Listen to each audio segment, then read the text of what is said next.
Hello' everyone এয়া সৰস্বতী পূজা যোৱাকালিয়ে গ'ল সৰস্বতী পূজা কিন্তু মই বিশেষ অসুবিধাৰ কাৰণে মানে এইটো এডিট কৰিব পৰা নাছিলোঁ আৰু আজি মই এডিট কৰিছোঁ যিহেতুকে সৰস্বতী পূজা গতিকে মই ভিডিঅ' ক্লিপ লৈছিলোঁ দুটামান একদম চুটিকৈ গতিকে আজি সৰস্বতী পূজা মই ওলাইছোঁ আনবেলিৰ দৰে এইবাৰো যদিও সৰস্বতী পূজা আনবেলিও যাওঁ আমাৰ ঘৰতে হয় মানে ওচৰতে আমি সৰস্বতী পূজা পাতোঁ কিন্তু এইবাৰ ওলাই আহিছোঁ অলপ শিশুসকলৰ লগত মানে পূজা কৰিম বুলি খুব ভাল লাগে শিশুসকলক চাই আৰু যিহেতুকে আমাৰ পঢ়াশালীখন আমাৰ ঘৰখনেই মেইন ঠিক তেনেকুৱা আমাৰ এল পি স্কুলখন মেইন মানে সৰুকালিৰ পৰা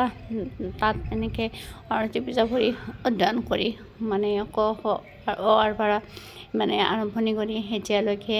ইমানখিনি পালোঁগৈ গতিকে এয়া অকণ শিশুসকল আৰু ভাত ৰেডি হৈছে যিহেতুকে বহুত স্কুলত বাহিৰা মানুহ হৈ ইয়াতে খায় গতিকে ময়ো খালোঁ অকণ শিশুসকলৰ লগত উঠিলোঁ আৰু ফটো কপি সাজি লৈ আহিছোঁ বাই বাই।